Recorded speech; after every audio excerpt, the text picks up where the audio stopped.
오늘 이 시간에는 야곱의 인생 역전에 대해서 알아보겠습니다. 이사야 41장 14절을 읽어주십시오. 버러지 같은 너 야곱아, 너희 이스라엘 사람들아, 두려워하지 말라. 나 여호와가 말하노니 내가 너를 도울 것이라. 내 구속자는 이스라엘의 거룩한 이인이라. 이 야곱의 원래 이름이 이 버러지, 지렁이, 벌레 같다는 야곱이 변해서 창세기 32장 28절에서 이름이 바꿔집니다. 그 천사와 씨름을 해가지고 그냥 밤새도록 천사와 씨름을 해서 천사를 이겼다. 그래서 너는 이긴 자다. 그래서 너 이름을 이제 이스라엘로 불러. 이렇게 하늘에서 그 이름을 지어주셨습니다. 그래서 이 이스라엘은 이긴 자라는 뜻이에요. 이 야곱은 정말로 많은 축복을 받았습니다. 얼마나 많은 축복을 받았으면 그의 이름이 나라의 이름까지 되어버렸어요. 우리 이 세상에 건재하는 나라 중에서 그 사람의 이름이 나라로 된 사람이 있습니까? 이스라엘밖에 없어요. 그렇게 이스라엘을 축복을 해주셨습니다. 원래 이 사람이 어떤 사람이냐면 버러지 같은 사람이라고 했어요. 버러지 또는 지렁이라고도 하는데 여러분들 벌레 다 싫어하시잖아요. 특히 지렁이는 어렸을 때 지렁이 보면 이렇게 시궁창 같은 데서 있다가 이렇게 꿈틀꿈틀 기어 나와요. 그래서 나오면은 징그러. 생긴 것도 징그럽고 뼈도 없어. 그리고 눈도 없어요. 그래서 어디로 갈 줄 몰라서 이렇게 이리 갔다 저리 갔다 하는데 햇볕을 보거나 사람들이 지나다니면 밟혀버리면 죽어요. 그래서 그가 살아야 하는 곳은 진짜 그 시궁창 냄새가 얼마나 더러운 냄새가 납니까? 그런 데서 사는 거예요. 그런 데서 사는데 이제 그렇게 죄가 많은 우리의 모습이에요. 야곱의 모습뿐만 아니고 우리도 이렇게 죄가 많은 그 모습이 그 시궁창에서 사는 세상 사람들의 모습이에요.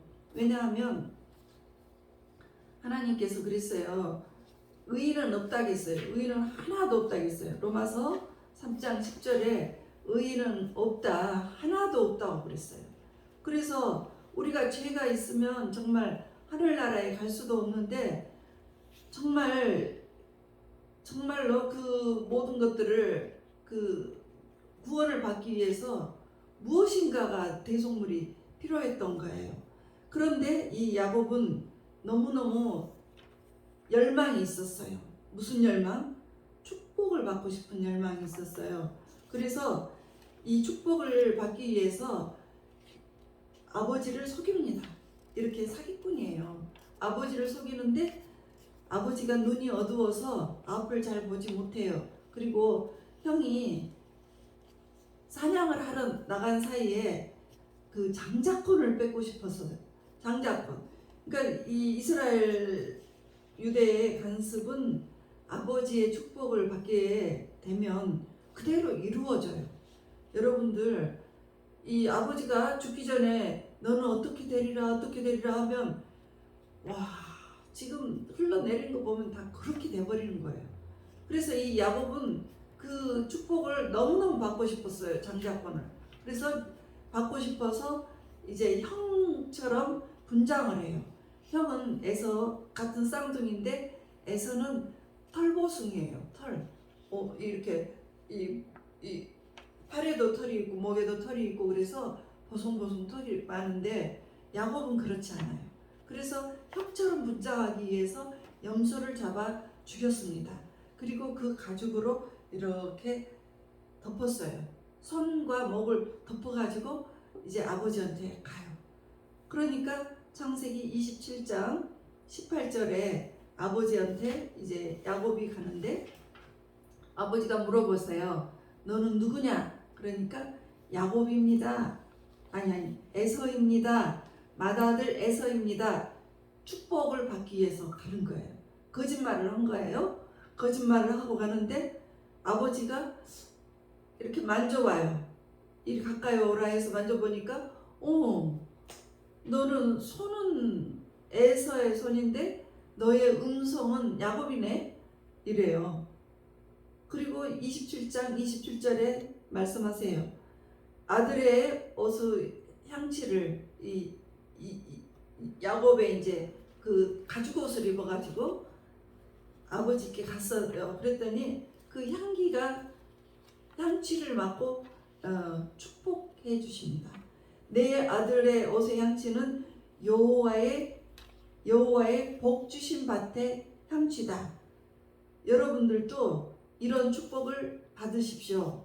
여러분들 야곱이 정말 사기꾼이고 이렇게 속이고 이런 사람인데도 불구하고 이 복을 받아내는 이 특별한 탁월한 그 무엇인가가 있다는 거죠.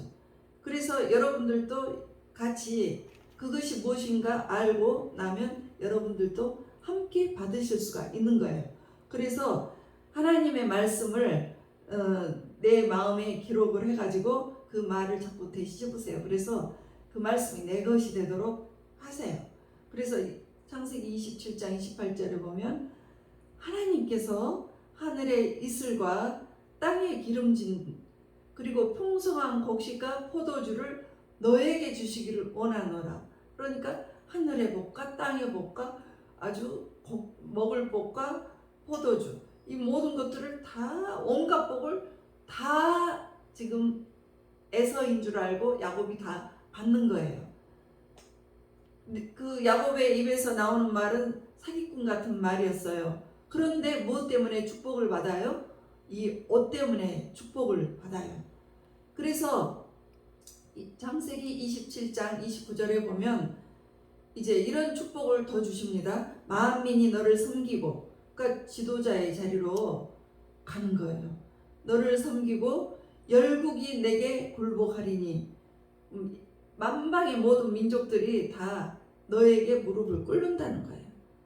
이 버러지 같은 야곱에게 이런 축복을 주시는 것입니다. 이렇게 아버지도 속이고 형도 그냥 형제도 목적을 위해서 형제도 속여버리는 이 야곱에게 이런 엄청난 축복을 약속을 받아요. 그리고 내가 형제들의 주가 되고 내 어머니의 아들들이 너에게 굴복하며 너를 저주하는 자는 내가 저주하겠고 너를 축복하는 자를 내가 축복하겠다.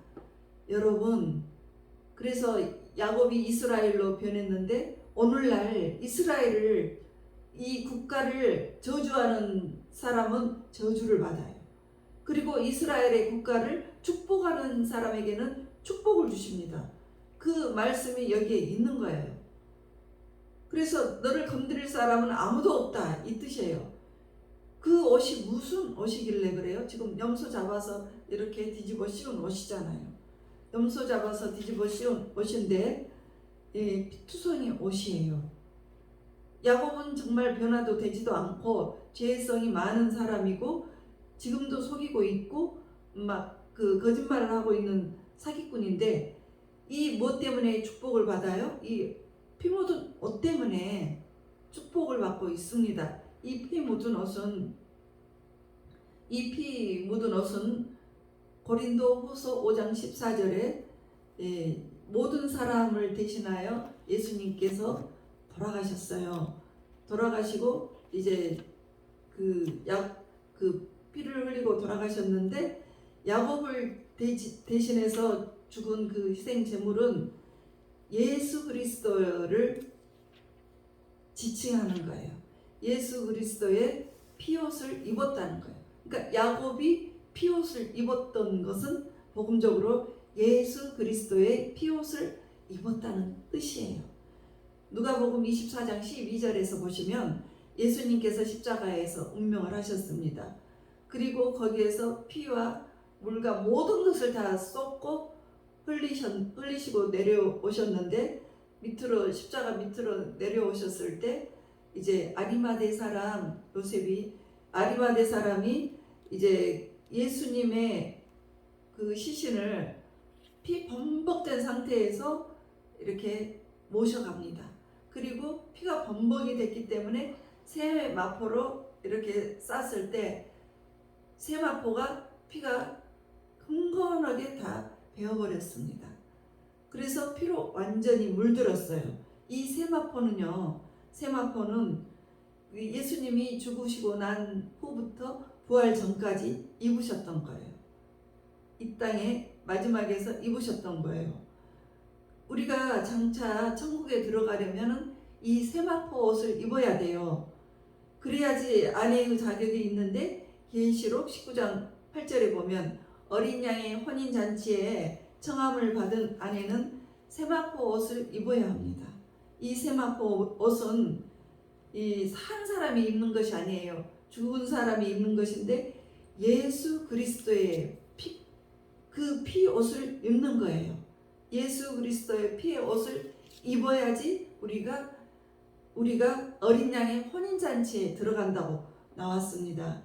야곱이 피옷을 입었듯이 우리는 예수 그리스도의 세마포 피옷을 입어요.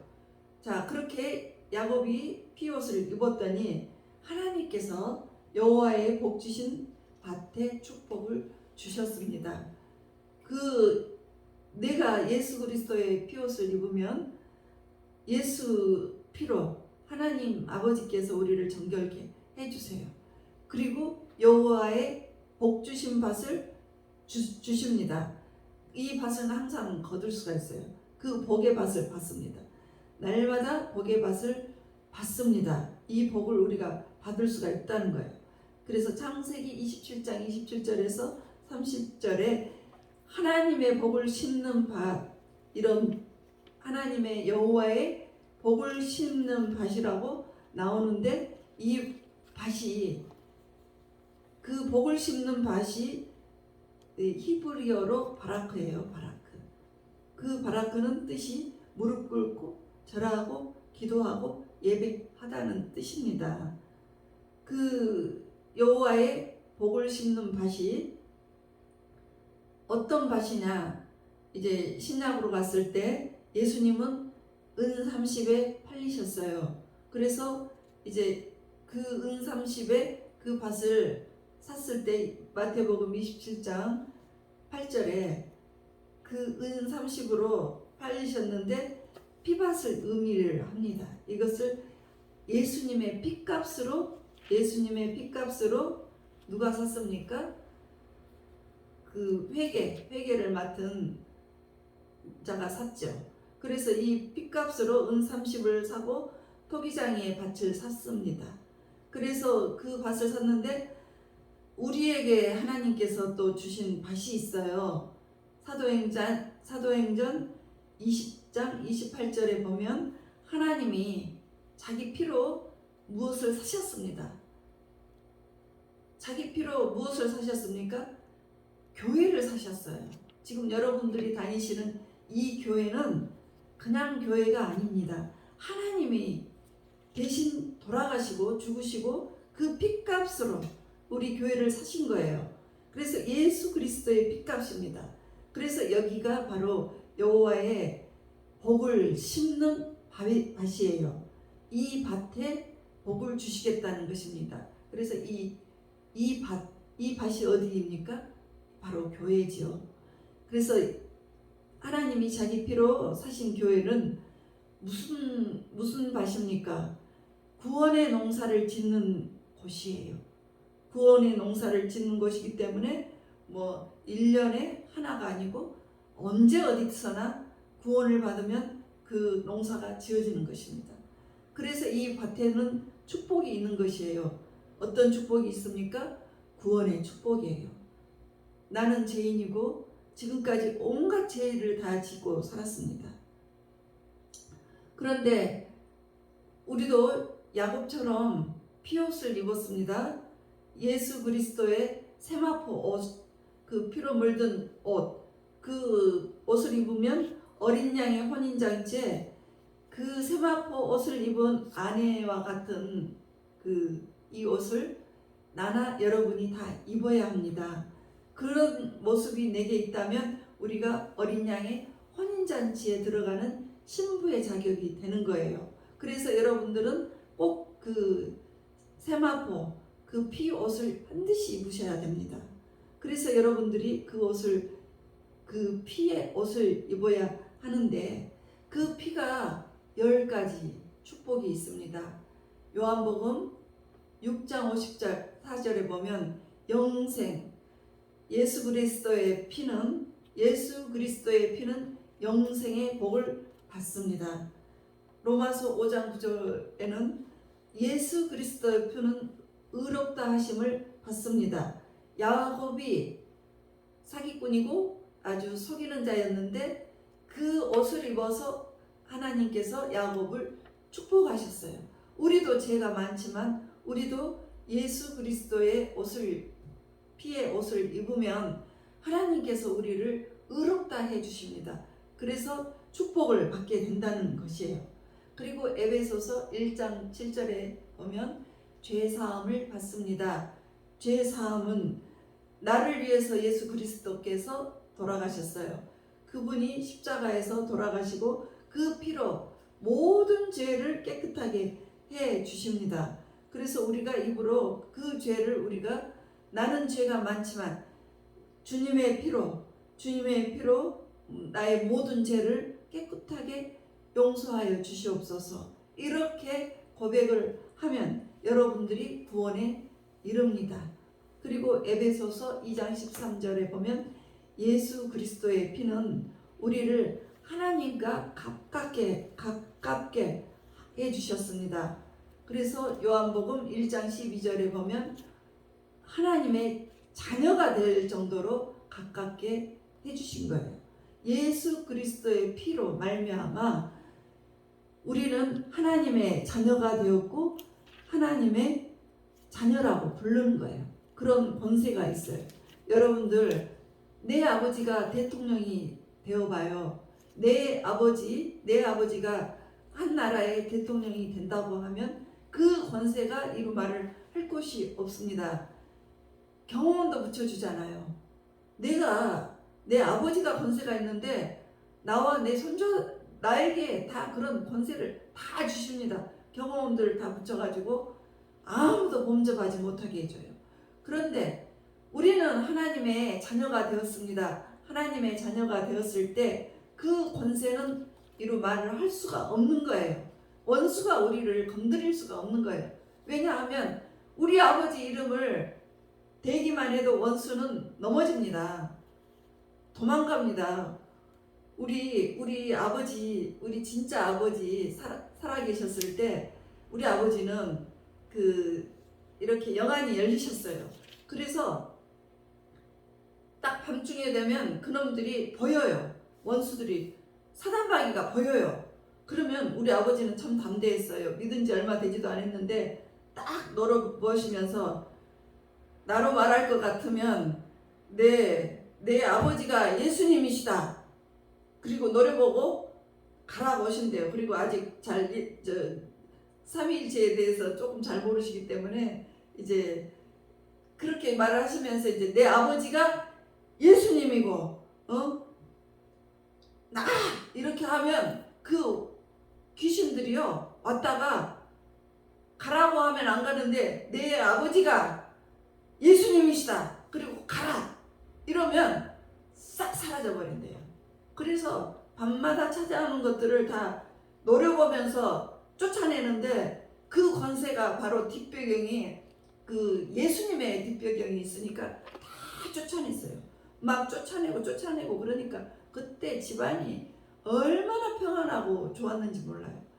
자녀들이 다 잘 되고 손자들도 잘 되고 평안했습니다. 쫓아내면 평안해집니다. 왜? 그 권세가 있기 때문에 그래요. 그래서 자녀의 권세를 받게 되는 거예요. 골로새서 1장 20절 보면 하나님과 우리를 화평하게 하셨습니다.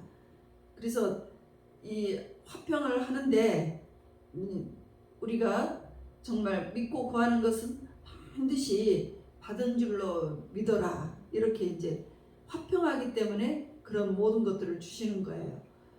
그리고 히브리서 9장 12절 보면 예수 그리스도의 피가 영원한 속죄를 이루사 내 죄가 단번에 없어져 버려요. 내 죄가 예수 그리스도의 피로 여러 번 구약 때는 죄를 지을 때마다 그 피를 올리고 짐승의 피를 내 죄를 대신해서 죽을 짐승을 죽여서 대신 올려서 내가 죄를 깨끗하게 됐는데 예수 그리스도는 이제 단번에 영원한 속죄를 이루어서 우리의 죄가 단번에 없어져 버렸다는 거예요. 그래서 이 믿는 자는 정말로 영원히 사는 축복을 받는 거예요. 베드로전서 1장 19절에 보면 조상의 헛된 행실에서 대속함을 받게 해주셨습니다. 무엇이요? 예수 그리스도의 보배로운 피가 조상의 헛된 행실에서 우리가 대신 용서를 받게 되는 거예요. 그래서 이 피로 우리가 모든 것을 다 용서를 받게 됩니다. 요한일서 1장 7절에 보면 우리를 모든 죄에서 깨끗하게 해주십니다. 그래서 지나간 모든 과거 그 안 좋았던 이야기들을 입 밖에 하지 마세요. 왜냐하면 너희가 이전 일을 기억하지 말고 내가 이제 새 일을 행하리니 이제 나타날 것이다 하고 주님께서 말씀하셨어요. 그리고 누구든지 예수 그리스도 안에 있으면 새로운 피조물이라 이전 것은 지나갔으니 보라 새 것이 되었도다. 그러니까 예수 그리스도로 피로 인해서 지난 모든 잘못은 다 지나가고 이제 새롭게 우리가 새롭게 된 거예요. 그래서 이 죄가 사해지고 우리는 새로운 피조물이 되는 거예요. 그리고 계시록 1장 5절에 보면 예수 그리스도의 피는 우리를 죄에서 해방을 시키십니다. 그래서 이제 더 이상 죄인이 아닙니다. 계시록 5장 9절에 보면 우리 예수 그리스도의 피로 우리를 사서 하나님께 드려졌습니다. 하나님께 드려졌습니다. 그거는 나는 예수 그리스도의 핏값으로 나를 예수 그리스도의 핏값으로 사셔서 이제 우리는 천국 백성이 되었다는 거예요. 그래서 하나님을 정말 기쁘게 하시고 보람있게 사십시오. 내 아버지께서 항상 기뻐하는 일을 행함으로 여러분들도 정말로 아버지께서 여러분을 기뻐하는 사람이 되게 해주세요. 그래서 사랑과 평화가 가정과 직장과 우리 나라에 넘쳐나게 하여 주시기를 주 예수 그리스도의 이름으로 축원드립니다.